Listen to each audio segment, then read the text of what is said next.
Hello, everybody. Welcome. Have you ever been in a situation where you were really worried about an animal, say a pet, and a cat that didn't come home, or a dog that had run off, but you didn't really tell anyone that you were really worried because you thought, well, maybe it looks weak, or they don't understand, or, well, and then, or it was a wild animal and you really wanted to help, but somebody said, oh, well, there's nothing you could do about it. You just have to lie. Oh, that's nature. And you went off, and afterwards you really beat yourself up that you didn't help that animal. Well, you're not alone.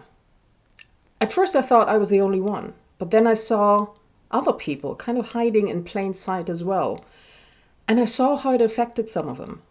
A friend of mine, she was really quite traumatized because she worked for the RSPCA for a while, and she was way more withdrawn already than I was a little bit later.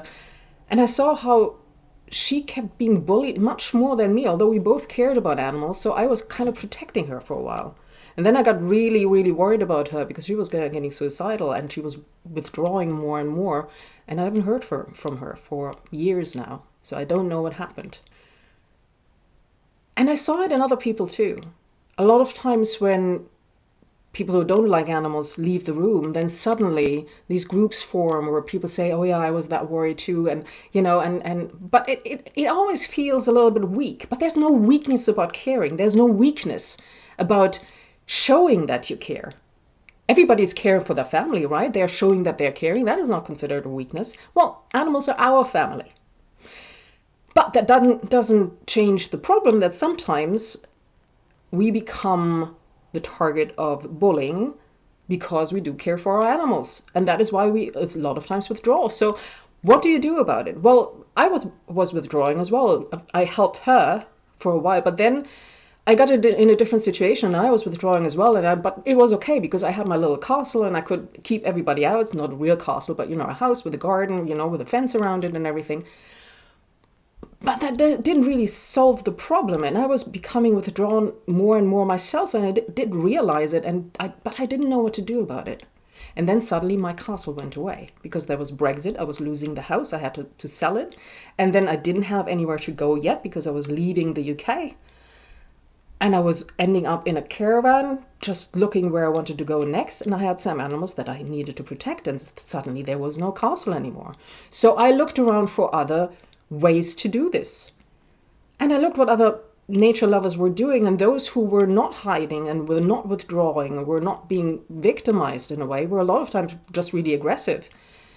Because that kind of keeps people at bay, but it's not a sustainable solution, and it's not very pleasant, even for yourself either. So I looked for something else, and then I finally found something. And it was something completely, it had nothing to do with the animal world. I saw it in a completely different context. And I thought, okay, I've just seen this and it works in that context. Maybe this works as well. And I tried it out on the tour. And it worked like a charm. I went to, I don't know how many campgrounds on the way. I didn't actually want to go to that many campgrounds. I had planned on there being a tour for like 2 months and touring around a bit and then finding a new home again. But then there was COVID and suddenly I was shut in, and then I rescued some animals and I had to give them vaccinations and had to wait until they could be vaccinated. Then I had to wait until the vaccinations were taken, and only then I could go over the border and so on and so forth. So it took much, much longer than I thought.